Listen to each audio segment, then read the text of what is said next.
चला आता आपण काय करूयात, 7 ऑगस्टचा आपला जो पुढचा प्रश्न होता जो विचारला होता आपण तुम्हाला त्याबद्दलची आपण चर्चा करूयात। यामध्ये आपण तुम्हाला विचारलं होतं ते म्हणजे नुकतंच जे उत्तराखंडमध्ये प्रचंड मोठ्या प्रमाणात जी अचानक आलेला जो पूर होता त्याच्यामुळे जे काही नुकसान झालंय आणि त्या पद्धतीने जे काही पुन्हा एकदा हा प्रश्न ऐरणीवरती आला की हिमालयामध्ये हिमालयन पर्वतरांगामध्ये ढगफुटींचं प्रमाण का वाढलंय, दुसऱ्या बाजूला फ्लॅश फ्लड ज्याला अचानक येणारे पूर यांचं प्रमाण का वाढलेलं आहे आणि त्याचबरोबर तिथे जे काही सामाजिक आर्थिक जे प्रश्न निर्माण होत आहेत त्या सर्वांच्या संदर्भात मी तुम्हाला प्रश्न विचारला होता की तो म्हणजे हिमालयामध्ये अचानक येणाऱ्या पुरांचे धोके वाढत आहेत। कसले अचानक येणाऱ्या पुरांचे धोके, यामागे नैसर्गिक आणि मानवनिर्मित घटकांचा समावेश आहे, चर्चा करा।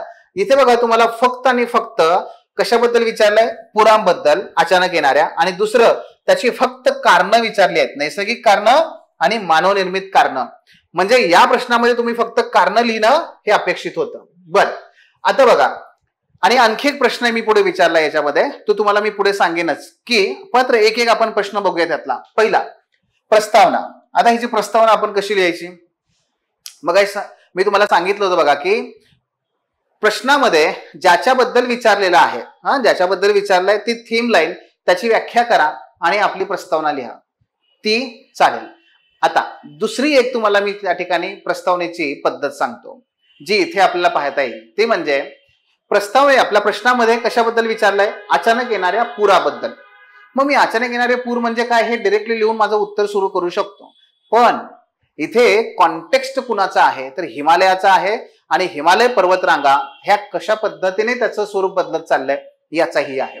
म्हणून आपण काही वेळेस दुसरी पद्धत सांगतो, प्रस्तावनेमध्ये कॉन्टेक्स्ट आपण लिहिला तर त्या पद्धतीने तीही प्रस्तावना आपली होऊ शकते।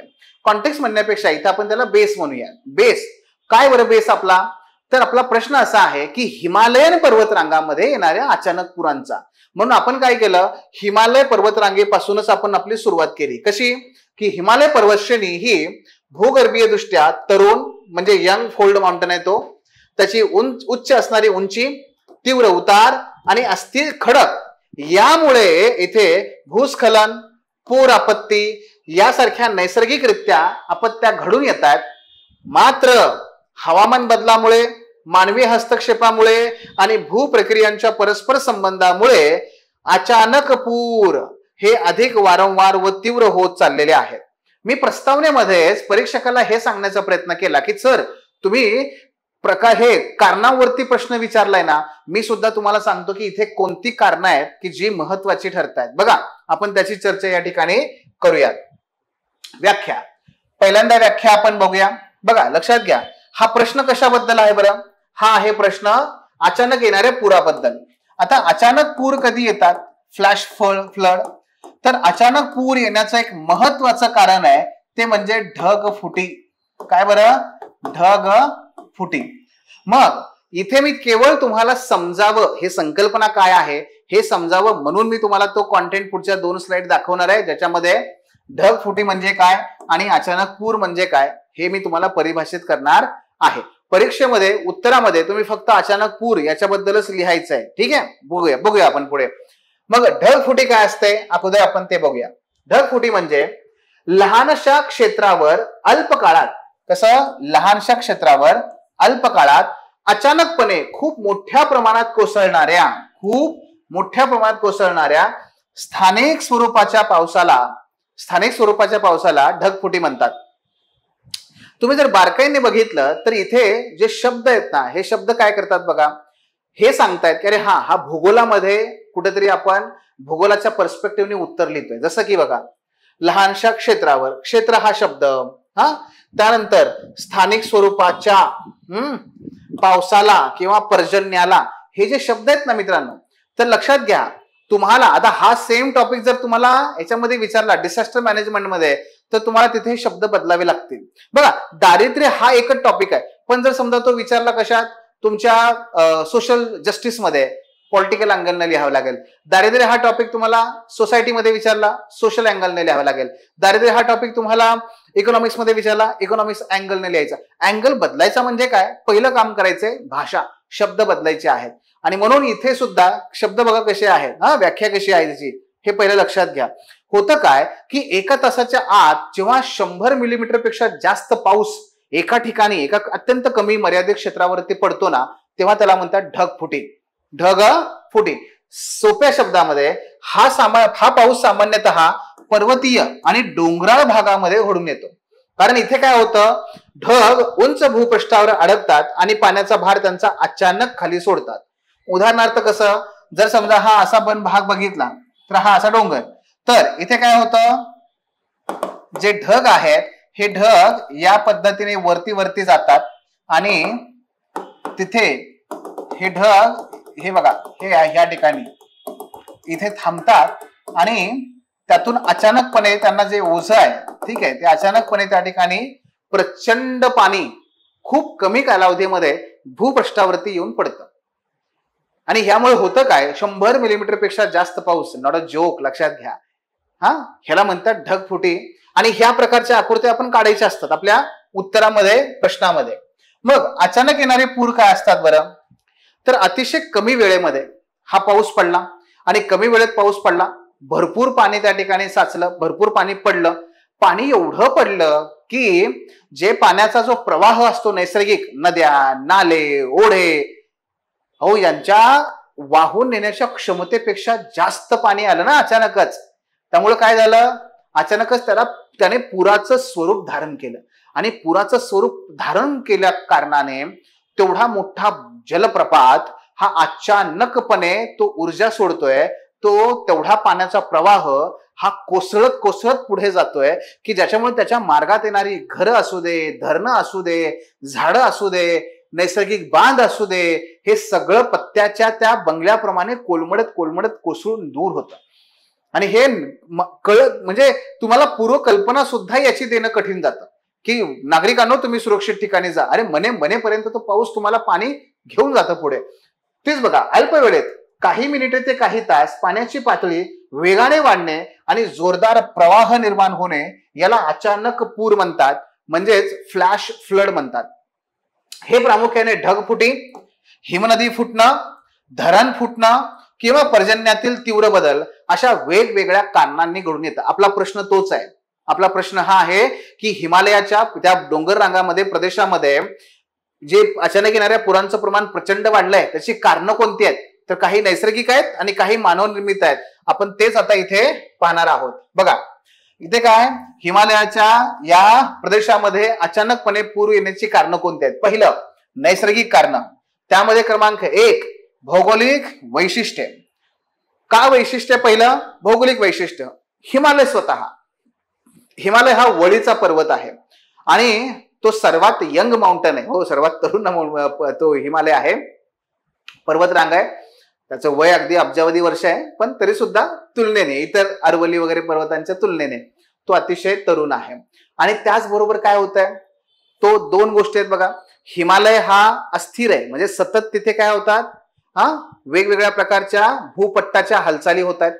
त्यामुळे असं म्हटलं जातं की जो भारतीय उपखंडाचा हा जो भूपट्ट आहे तो काय करतोय, आशिया भूपट्टाला खालतून वरती ढकलतोय. हा एक भाग झाला. त्यामुळे सुद्धा भूकंप सातत्याने होतात. बरं, जे पर्वत आहेत, जे जे जे उंच उंच पर्वत आपण बघतो ना, तर हा सगळा जो खडक आहे तो एकतर कसा आहे, स्तरित आणि रूपांतरित खडक आहे हा, आणि तो मृदू आहे.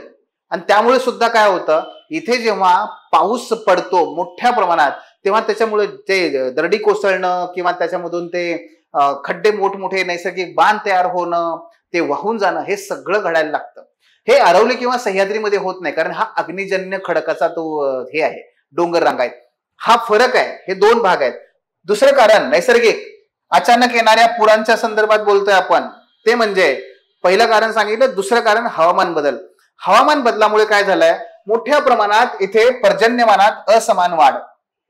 राजस्थानमध्ये कधी पाऊस पडत नव्हता, आपल्याला माहिती आहे, वाळवंट आहे, तिथे पूर यायला लागले.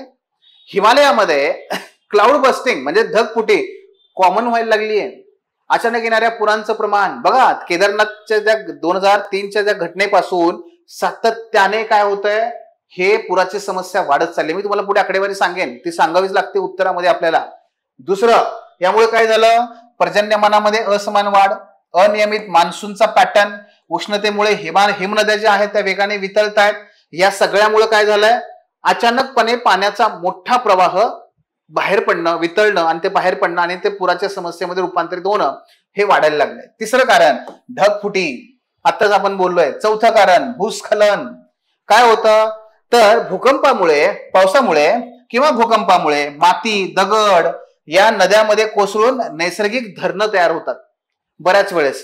आणि ही नैसर्गिक धरणं कालावधाने किंवा काही एखाद्या कालांतराने अचानकच फुटतात. त्यामुळे काय होतं, तेवढा मोठा पाण्याचा साठा अचानक खाली येतो. यामुळे सुद्धा काय होत आहे, ह्या घटना घडतायत. आणि हेच आपल्याला या ठिकाणी बघायचंय. बघा, त्यानंतर मानवनिर्मित कारण, अनियंत्रित बांधकाम. बघितलं आपण जोशी मठ हे आता अक्षरशः, आता मुळात हिमालय कसं आहे, अस्थिर आहे. त्यामुळे जोशी मठ येथे ज्या पद्धतीने बांधकामं झाली आहेत त्या बांधकामामुळे, त्यानंतर धरणांच्या बांधकामामुळे, त्यानंतर पर्यटनाच्या नावाखाली जे प्रचंड जंगलतोड आणि डोंगर कोरले गेले त्याच्यामुळे, ह्या सगळ्यामुळे काय झालंय, बांधकामांचं प्रमाण प्रचंड वाढलं. आणि हे प्रचंड वाढलेलं बांधकामाचं प्रमाण काय करतंय, त्या नद्यांच्या प्रवाहाला ते संकुचित बनवते, म्हणजे अतिक्रमण. हो, हे अतिक्रमण वाढायला लागलंय. दुसरं, जंगलतोड. झाडं अत्यंत महत्वाची होती. झाडं काय करतात, मृदेला धरून ठेवतात.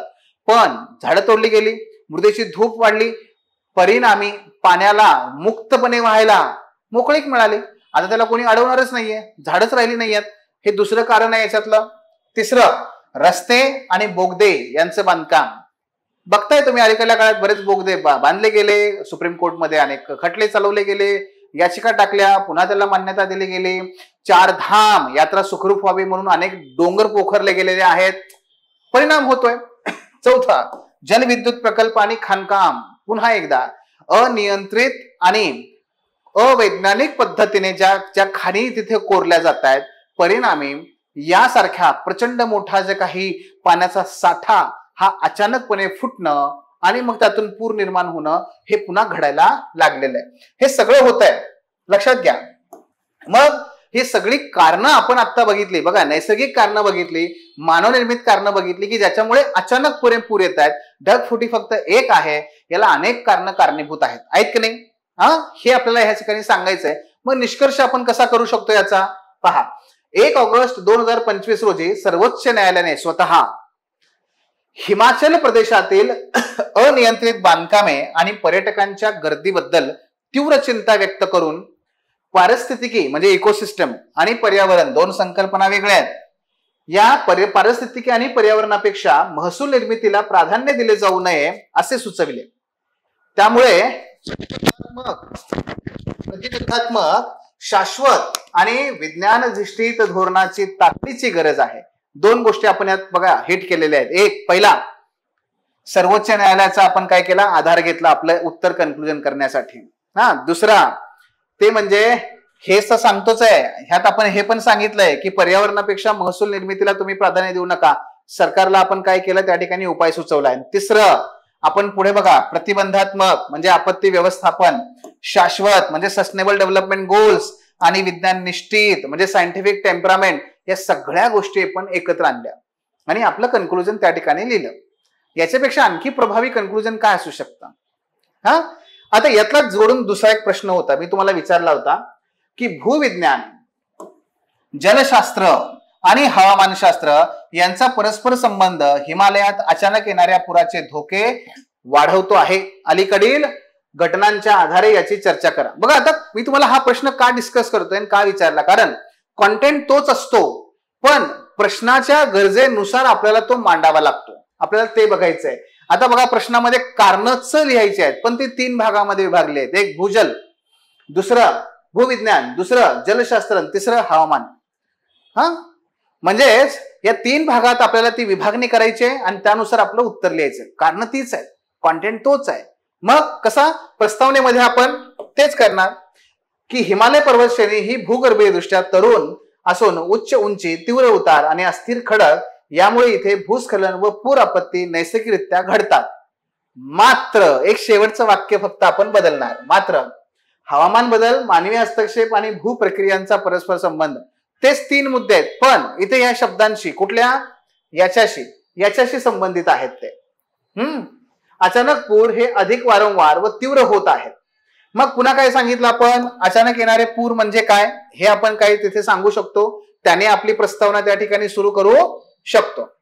मग काय करायचं, प्रस्तावना लिहिली आपण की प्रस्तावनेनंतर ढासळणारा हिमालय, मग आपण काही आकडेवारी द्यायची. ही आकडेवारी तुम्ही आपल्या त्या पहिल्या प्रश्नामध्ये पण देऊ शकता आणि हा मोठा प्रश्न आहे इथे सुद्धा आपण ते देऊ शकता. बघा, ढासळणारा हिमालय 2024, 23, 22 पासून आपण ते सांगितलंय. अति हवामानाचे जे काही दिवस आहेत ते कसे आहेत, कसल्या प्रकारचे आपत्ती आलेले आहेत आणि मृत्यू कसे झालेले आहेत. याच्यामुळे काय होत आहे तर आपल्याला हे दाखवता येतं की माझं जे अनालिसिस आहे ना ते कसं आहे, फॅक्च्युअली करेक्ट आहे. मी कुठे असं नुसतं हवेतल्या गप्पा मारत नाहीये. तर हे आपल्याला सांगता येतं. मग आता आपला पहिला मुद्दा आहे भूविज्ञानाचा प्रभाव. काय, भूविज्ञानाचा प्रभाव. प्रश्नामध्ये काय विचारलंय, भूविज्ञानाचा प्रभाव काय. आता भूविज्ञान म्हणजे काय हो, जिओलॉजी. जिओलॉजी म्हणजे काय, तीच आपण जे मगापासून चर्चा करतोय. हिमालय अस्थिर आहे. हिमालय हा जो भूपट्ट आहे, हिमालयाचा जो काही पर्वतरांगा आहेत, ह्या कशा स्तरित रूपांतरित खडकाच्या आहेत. तो खडक ठिसूळ आहे, हेच आपल्याला सांगायचं आहे. बघा, हिमालयातील खडक हे स्तरित व रूपांतरित स्वरूपाचे असल्याने ते तुटक स्वरूपाचे, कमी मजबूत स्वरूपाचे आहेत. सक्रिय भूकंपाचा हा क्षेत्र असल्यामुळे उतार जे आहेत ह्या हिमालय पर्वताचे सदैव अस्थिर आहेत. उदाहरणार्थ 2021च्या चमोली दुर्घटनेत, कारण प्रश्नामध्ये काय विचारलंय, अलीकडल्या काळातल्या घटनांच्या आधारे सांगा, म्हणून आपण आता उदाहरणं द्यायला लागलो. पहिल्या उत्तरामध्ये फार उदाहरणं दिली नाहीत, द्यावीत का, नक्की द्यावीत, पण इथे ती गरजेची आहेत. मग चमोली दुर्घटनेत हिमनदी तुटल्याने गाळ आणि पाणी हे वेगाने खाली वाहून गेलं आणि त्याचं रूपांतर अचानक घडून येणाऱ्या पुरामध्ये झालं. हे भूविज्ञान. मग इथेच काय करायचं, आपण जो वली पर्वत आहे हिमालयाचा त्याची एक डायग्राम काढायची. ठीक आहे, वली पर्वताची डायग्राम काढायची आणि ते दाखवायचं. त्यानंतर जलशास्त्राचा प्रभाव. जलशास्त्र आता म्हणजे हायड्रोग्राफी. हायड्रोग्राफीचा इथं मुद्दा कोणत्या संदर्भात पाहायचा आहे, हिमनद्या. अत्यंत महत्वाचा आहे की नाही. हिमनद्या म्हणजे सगळ्या आपल्या दक्षिण आशिया खंडाला खऱ्या अर्थाने गोड्या पाण्याचा जो स्रोत आहे खऱ्या अर्थाने तो ह्या हिमनदी आहेत. आणि या हिमनद्यांच काय होतंय आता, वितळायला लागल्यात हो या हिमनद्या. त्या हिमनद्या ज्या आहेत आणि त्या हिमनद्यांच्या पाण्यावर आधारित ज्या नद्या आहेत त्या उन्हाळ्यामध्ये काय होतात, तिथे हिमविघटनामुळे पाणी वाढतंय. पण काय होतं, बऱ्याच वेळेस त्या हिमनद्यांच्या प्रवाहामध्ये गाळ, ज्याला हिमोड असं म्हणतात, तो गाळ अडकतो, साचतो आणि तिथे वेगवेगळे हिमनद्यांचे बांध तयार होतात, मोठे मोठे. आणि अलीकडल्या काळात तर हवामान बदलामुळे याचं प्रमाण खूप वेगाने वाढलंय. त्यामुळे ते मोठमोठे बांध तयार होत आहेत. आणि मग थोडासा पाऊस पडला किंवा कधी कधी नैसर्गिकरित्या तो बांध तुटला की प्रचंड मोठा जलप्रपात हा खाली अचानकपणे वाहून येतो आणि त्याचं रूपांतर अचानकपणे येणाऱ्या पुरामध्ये होतं. हो, हे केदारनाथचा जो मागे पूर आला होता त्या केदारनाथच्या पुराच्या मागे ह्या हिमनदी तुटण्याचंच कारण होतं.